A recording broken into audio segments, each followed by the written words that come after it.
second month of the Cold War with my boyfriend. He brought an incredibly stunning girl to the party. Someone teased, "Fabian, this is more like your taste. By the way, what did you ever see in Regina?"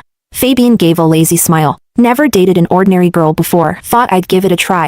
I stood outside the door. Didn't cry. Didn't make a scene. Nor did I go in to confront him. I just knew very clearly that this was the end for Fabian and me. Chapter 1. Fabian hasn't contacted me in a month. Actually, over the past 6 months, I've noticed him becoming distant. But whenever he stayed over, he clung to me all night long. I felt a little lost, remembering our last time together a month ago. That night, Fabian had a few drinks. I wore the new nightdress my best friend gave me. When I walked out of the bathroom, Fabian's gaze changed. It was as if we were back in the early days of our relationship. A little wild. By the end of the night, I almost thought I might die in bed. But after he left the next day, he stopped answering my calls and texts. I'm a very passive person. When Fabian ignored me, I tried reaching out a few times but quickly stopped making a fool of myself, until several classmates started hinting at something, asking if Fabian and I had a fight. They had seen Fabian with different girls on several occasions, each one beautiful, with amazing figures. Fabian seemed pretty close with them. I couldn't help but walk to the mirror, and then I saw the plain,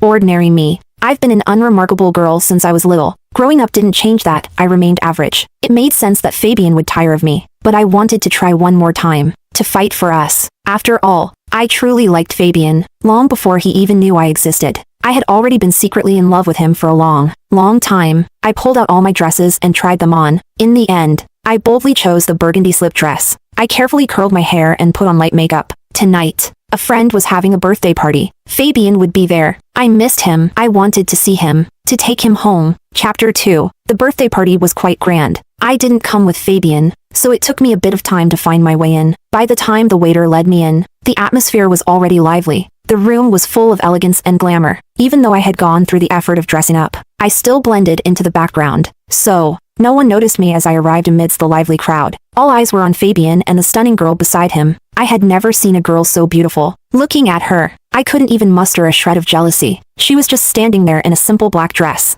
her long hair down. She wore a pair of pearl earrings, her face nearly bare. She stood confidently next to Fabian, the two of them a perfect match, looking like they belonged together. Friends couldn't resist teasing him. "Fabian, aren't you going to introduce her to us? With a beauty like this, even last year's Miss Hong Kong would pale in comparison." "Yeah, this is more your taste. By the way, what did you ever see in Regina?" At the mention of my name, the crowd finally seemed to remember that Fabian had a girlfriend, me. The mood suddenly became awkward, but Fabian broke the silence. "Why is everyone so quiet?" "Haha, we're just curious. Really, after all, when you started dating Regina, it really surprised us." Fabian gave a casual smile. "What? Never dated an ordinary girl before. Thought I'd give it a try." "Of course, she's a bit too ordinary." Everyone burst into laughter again. I stood in the back, unnoticed in the corner, watching as Fabian and that girl were surrounded like the stars around the moon. 2 years had passed, and yet it felt like I was right back where I started. Fabian was always the center of attention, perched at the top of the social pyramid, and I, always the ordinary girl, blending into the crowd. Chapter 3. I didn't go over to make a fool of myself, but I didn't cry either. The sadness was so heavy, it numbed me. Yet, when I saw Fabian shielding that girl from drinks, standing protectively in front of her, a sudden sharp pain pierced my heart, like a needle stabbing through, drawing blood. Back then, countless beautiful girls were chasing after Fabian, but he chose me, and he genuinely settled down. It shocked a lot of people. I used to foolishly think I was like the lucky Cinderella in those cheesy romance novels, the one who tamed the wild prince. But now I've completely woken up.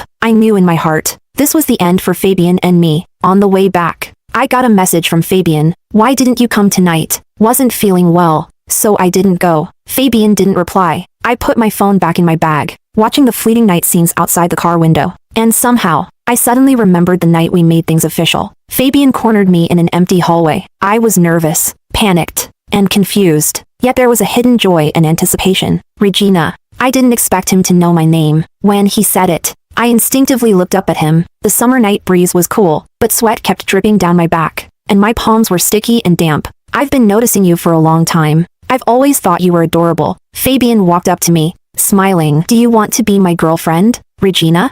Suddenly, I closed my eyes, sitting in the speeding cab, in the bright yet dark night of this bustling city. I let the tears silently fall down my face. Chapter 4. After a few drinks, Fabian's head felt a little dizzy. so he put down his glass and got up to go to the balcony. He took out a cigarette and had just lit it when a friend walked over. Someone just said they think they saw Regina. The cigarette in Fabian's hand paused slightly. When?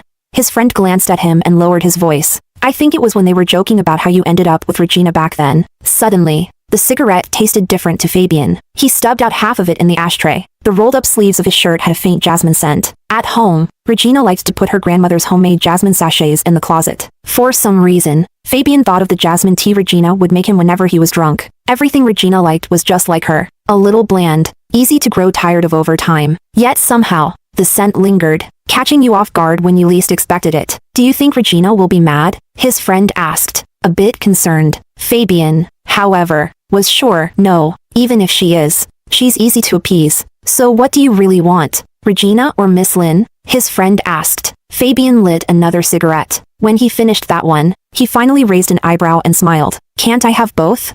His friend seemed surprised. You're not planning on breaking up with Regina? Fabian shot him a glance. Why should I?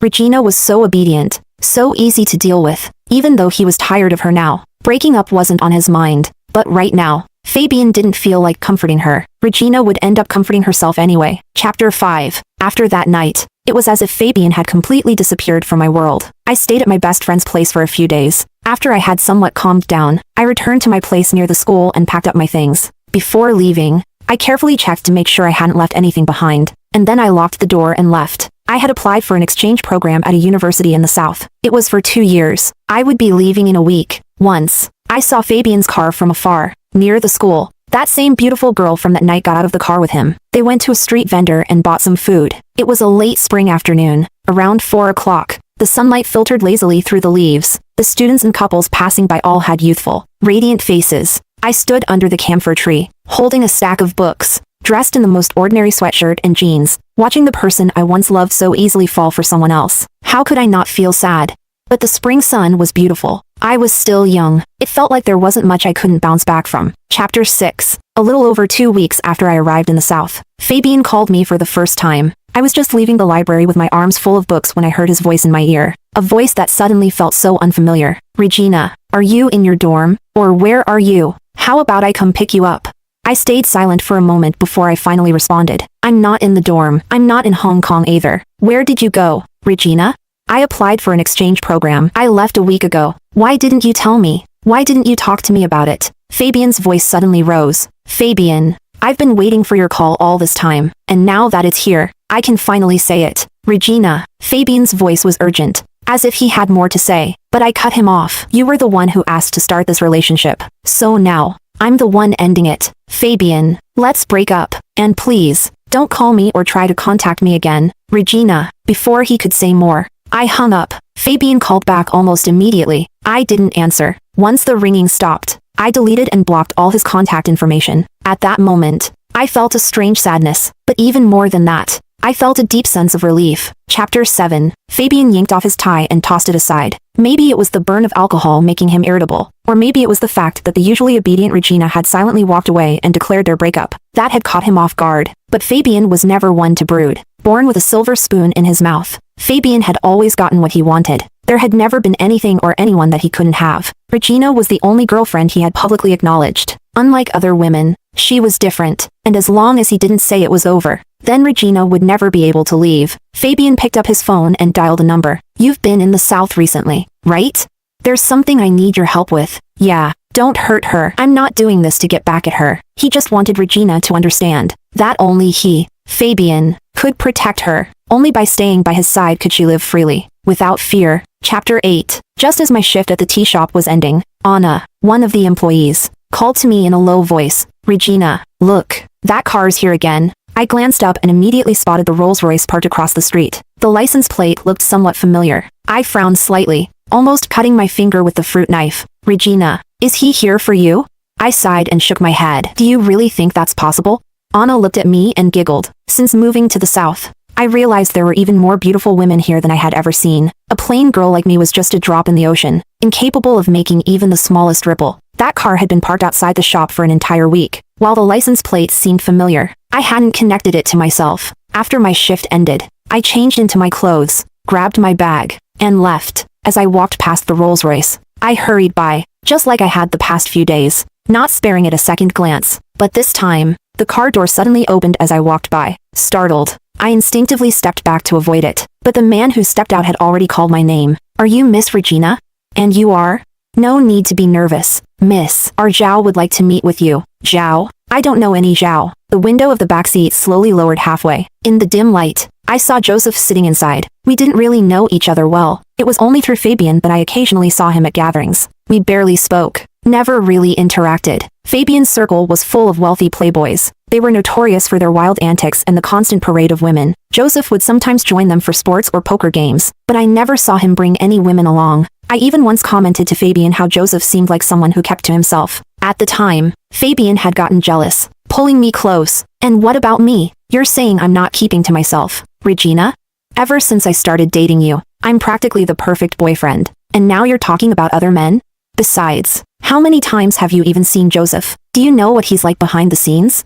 The Zhao family runs both sides of the law in the South. When he was playing with guns and women, you were still in elementary school. Let me warn you, stay away from him. He's ruthless, and he never forgets a slight. If you ever get on his bad side, even I won't be able to protect you." Fabian's words had definitely scared me. After that, I consciously avoided Joseph. We would occasionally exchange a word or two, but eventually, I'd go out of my way to avoid him entirely. And over time, Joseph just stopped showing up altogether. I hadn't seen him in over 6 months. Not until now. And I certainly hadn't expected him to come looking for me. "Regina," Joseph spoke, his deep voice calling my name. The streetlight outside the car was bright, its glow filtering through the branches of the camphor tree. The light flickered and swayed, casting shifting shadows over Joseph's sharp, defined features. He was dressed in a suit, a lit cigarette held between his fingers. Smoke curled softly around his face. It had been so long since I'd seen him that I suddenly found him unfamiliar. Maybe it was the rumors about him that lingered in my mind. A strange sense of fear and unease stirred inside me. "Zhao,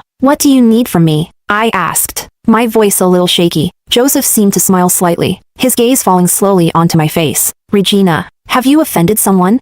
Because people in the South have been called in to invite you for tea." Chapter 9. I was stunned by what I heard, and after the shock, an overwhelming wave of fear swept over me. Joseph had said it politely, but I understood the implication very clearly. He wasn't just inviting me for tea, this was kidnapping. But I had only been in the South for 2 weeks. I hadn't offended anyone. Still, Joseph wouldn't tell me this for no reason. The more I thought about it, the more scared I became. Without realizing it, tears began to stream down my face. I didn't offend anyone. "Zhao, there must be some kind of misunderstanding, right? Whether it's a misunderstanding or not, I don't know," he said flatly. "But when someone takes money, they do what they're paid to do. That's how it works, Zhao." I wanted to ask for his help, but I didn't know how. After all, I barely knew Joseph. He and Fabian were on good terms, but Fabian and I had already broken up. "Regina, I'm only telling you this because we know each other. Be careful for the next while. Don't go anywhere alone." With that, Joseph motioned for his driver to get in the car. Just then, I noticed a few unfamiliar and rough-looking men standing under a tree not far away. They had been watching me the whole time. As Joseph's driver got into the car, those men snuffed out their cigarettes and started walking toward me. A chill ran down my spine, cold sweat soaking through my back. My survival instinct kicked in, and I instinctively ran toward Joseph's car. Just as the car was about to start, I grabbed onto the window, which hadn't yet fully rolled up. "Joseph, bad people are after me. I'm scared. Can you let me in, please?" My voice trembled with fear, tears rolling uncontrollably down my face. Joseph sat there, expressionless. Fabian had always said that Joseph was cold-hearted, ruthless, and never forgot a grudge. I had no real connection with him. Why would he help me? The fact that he came to warn me tonight was already more than I could ask for. I lowered my wet eyelashes and slowly loosened my grip. But then Joseph spoke. "Get in." Chapter 10. I stared in shock, wide-eyed. "Joseph." The door opened and then closed again as the car sped forward into traffic. In the rearview mirror, I saw those men chase after us for a few steps before stopping, unwilling to give up. One of them even seemed to be holding a knife. A wave of fear washed over me. "Joseph, thank you so much for earlier." I expressed my gratitude seriously. Joseph had been staring straight ahead, but now his gaze shifted slowly to my face. "Regina, what are you going to do next time?"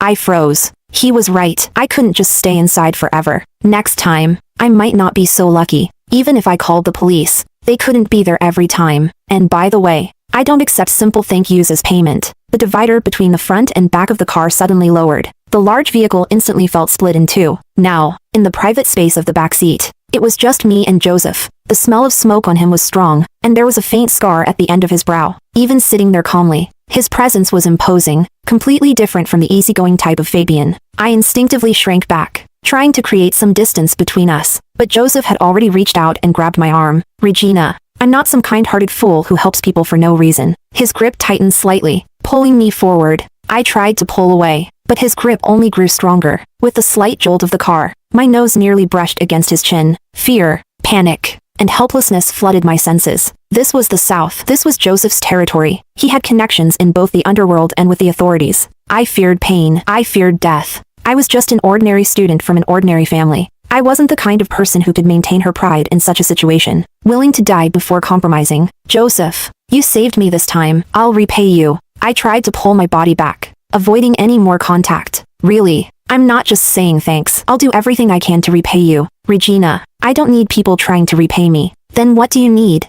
I need a woman. With a strong tug, Joseph pulled me directly into his arms. My nose hit his firm chest, the pain bringing tears to my eyes instantly. Joseph gripped my chin, wiping away the tears at the corners of my eyes. Regina, remember this. I only take care of my own woman's problems. Other people's lives and deaths have nothing to do with me. The meaning in his words was clear. If this happened again, and I got chased down and killed in the street, he wouldn't even glance at me. Instinctively, I glanced up at Joseph again. At this close range, the scar on his brow seemed even more menacing and terrifying. I was caught between a rock and a hard place, completely at a loss. The car stopped in front of Joseph's massive mansion. He ordered the maid to take me to rest in one of the guest rooms. Think it over tonight. Give me your answer tomorrow. Can I go back to school?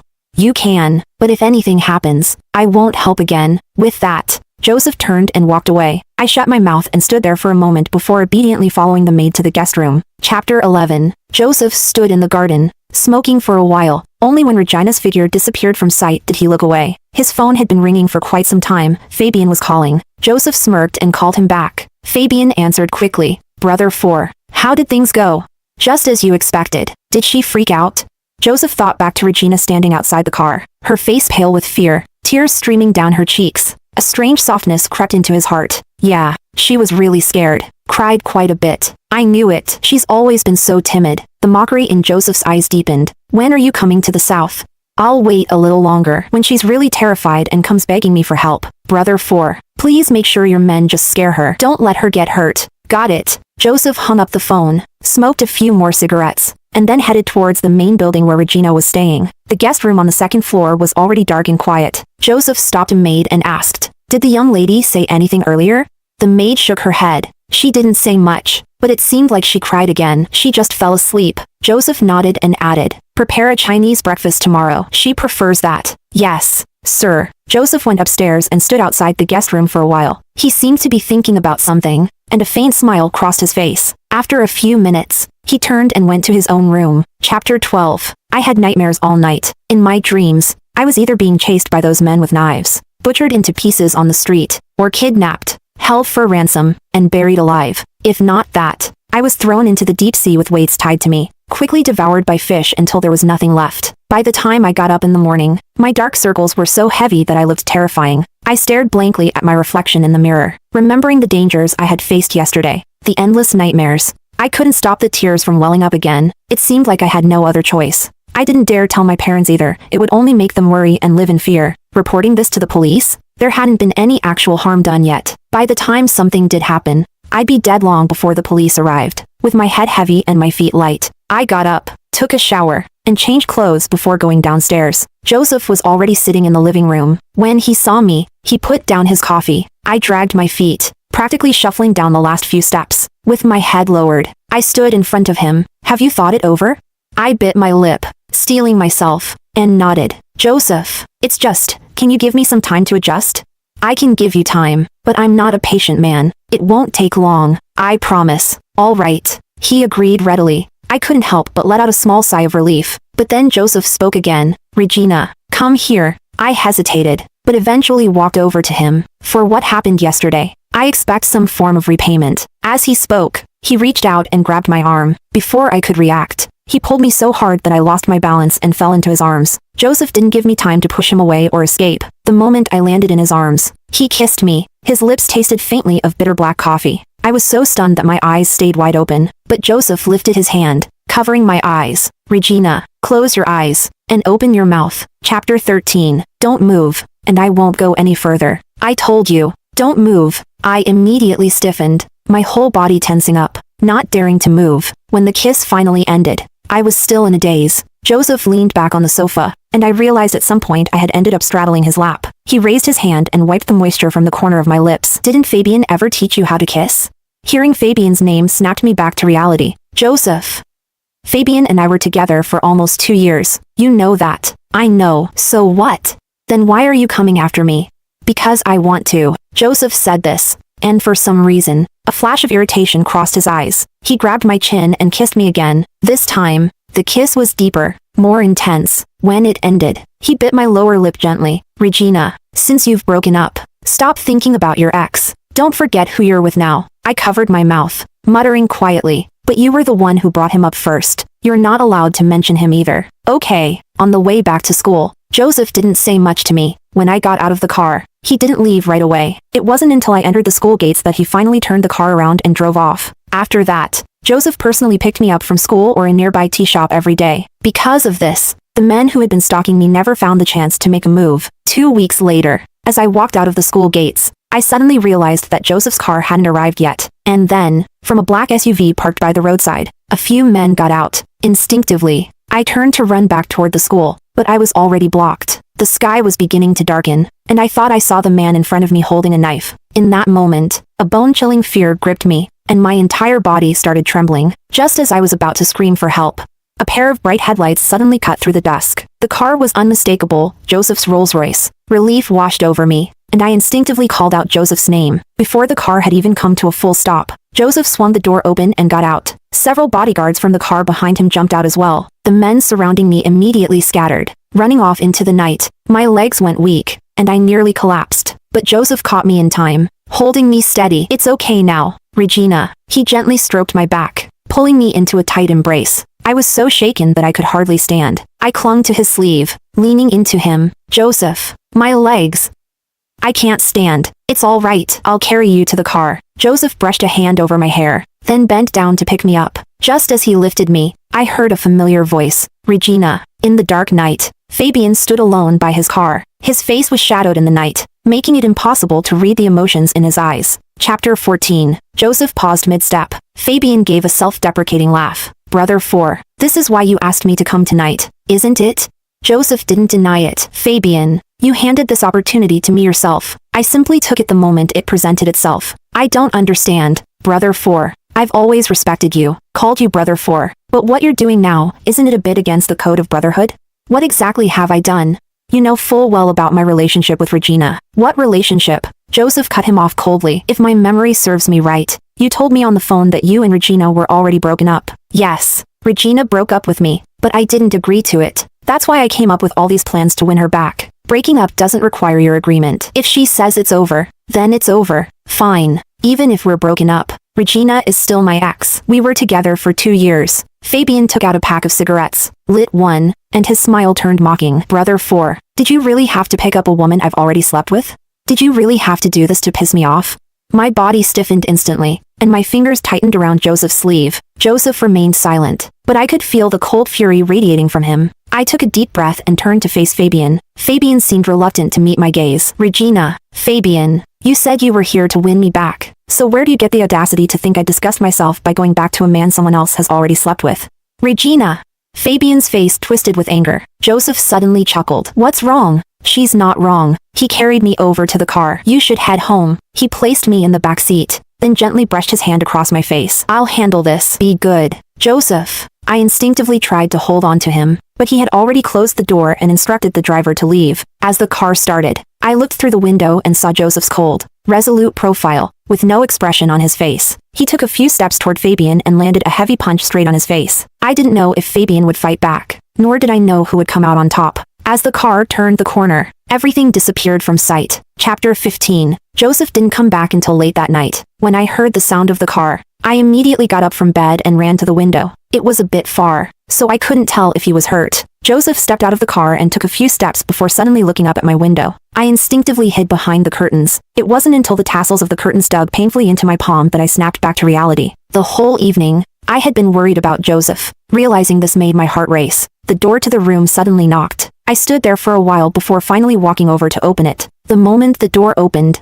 Joseph pulled me into a tight embrace. I smelled the faint scent of blood, and panic surged through me. Are you hurt? I tried to push him away to check his injuries, but Joseph pinned me against the door. I'm not hurt. He wanted to hurt me, but he's not capable of that. But I smell blood. It's Fabian's blood. Don't worry. Joseph kissed me gently before releasing me. I'm going to take a shower. Wait for me. As the sound of water filled the bathroom, I lit a jasmine-scented incense tablet. Over the time I had spent with Joseph, I realized we had many similar tastes. We both liked Chinese-style breakfasts. We both liked jasmine tea. Even the books and movies we liked were the same. All the incense used in his house had a jasmine scent. These jasmine incense tablets were intricately made, and I really liked using them. The fragrance slowly filled the room, calming my restless heart. Once, because of Fabian, I had decided to stay far away from men of their class. Because girls like me, ordinary girls, couldn't afford to play their games. We couldn't take the losses. All I wanted was to live an ordinary life. I couldn't adapt to the indulgent, hedonistic lifestyle of their circle. Regina. Joseph came out of the bathroom, his hair still wet. He leaned against the doorframe, his damp black hair messy and pushed back. His chiseled features stood out clearly in the dim light. I was sitting on the sofa, looking up at him. What's wrong? Fabian got hurt. Do you want to visit him at the hospital? I thought about it for a moment and then shook my head. No. Joseph seemed to smile slightly. Really not going?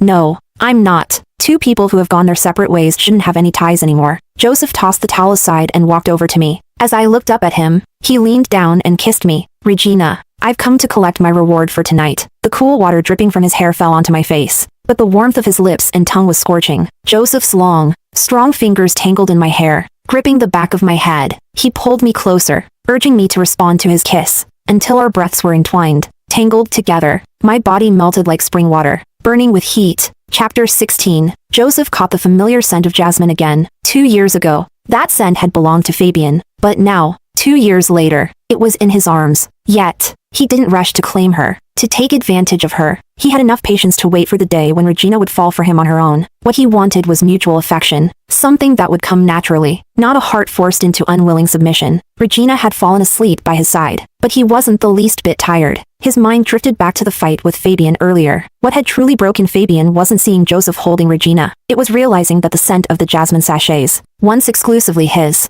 had now become Joseph's. After realizing this, Fabian had demanded, Joseph, when did it start? When did you begin coveting her, wanting to make her yours?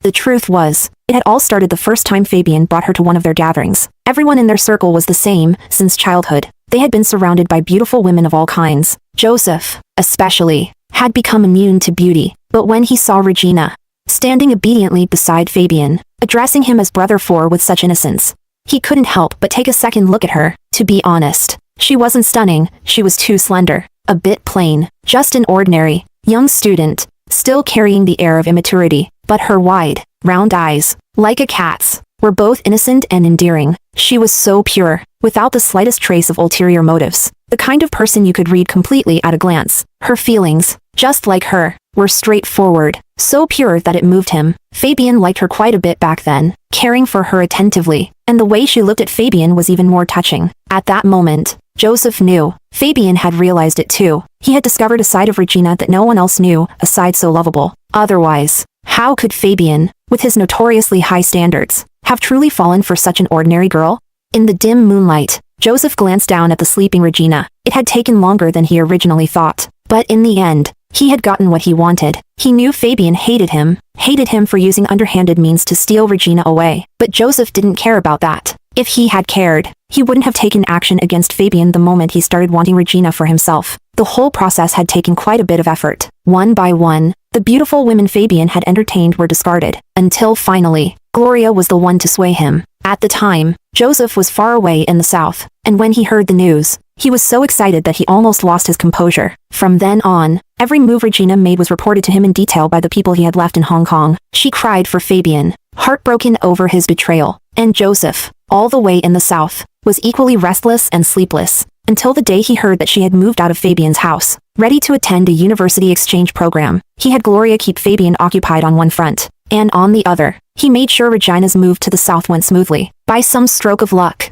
everything went according to plan, but Joseph would never let Regina know about all this mess. He believed that a man's actions often required ruthless methods. Yet, deep down, he didn't want Regina to know just how low he had stooped. He was fully aware, if he had to do it all over again, he would make the same choices. He never regretted anything he had done. He loved her, and naturally, he needed to keep her close, to spoil her in his care. The 2 years of restless nights had finally come to an end. Joseph leaned down and placed a soft kiss on Regina's brow. She was so peaceful in her sleep, curled up on her side, small and delicate. Her breathing was soft and light. The nightdress she wore carried the scent of jasmine sachets. The fragrance seeped into him, filling him with a sense of contentment and joy that stretched deep into his core. A smile tugged at his lips as he carefully gathered her into his arms. He closed his eyes and soon drifted into a deep, restful sleep. Chapter 17. When I stepped out of the library, I saw Fabian. I had thought that, after 2 weeks, he would have already returned to Hong Kong, but here he was, still lingering. The bruises on his face had mostly healed,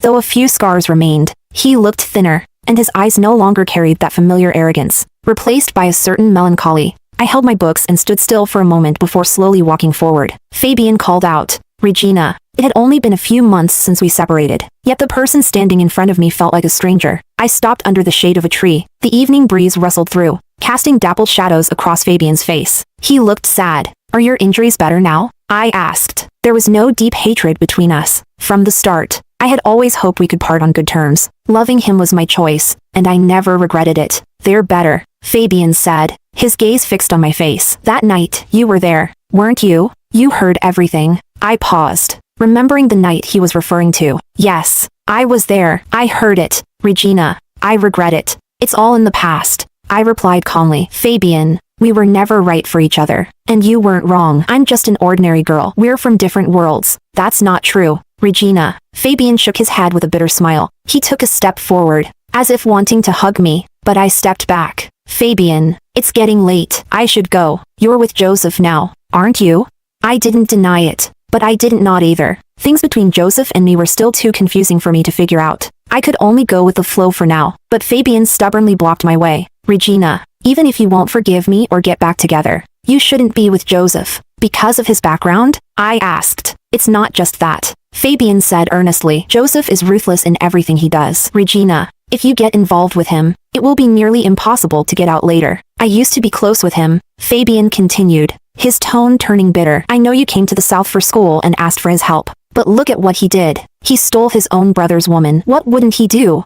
"Fabian," I said, looking at him steadily. "So those men who were following me, were they your doing?" Fabian froze for a moment. "Yes, but Regina, I would never hurt you. I made sure they were only there to scare you. I just thought, since you're alone in the South with no family or friends, you'd be scared and naturally think of me, so you knew I'd be scared. You arranged for those men. They wouldn't really hurt me, but I didn't know that." "Fabian, do you know how terrified I was when I saw those men chasing me with knives that night? I don't care what Joseph's intentions were. All I know is that, in my moment of greatest fear, he was the one who saved me. Regina, there's nothing more to say between us. Go. Don't come looking for me again." I pushed past Fabian and headed toward the school gate. "Regina, if you don't want to be with Joseph, I can help you. Think of it as my way of making it up to you, all right?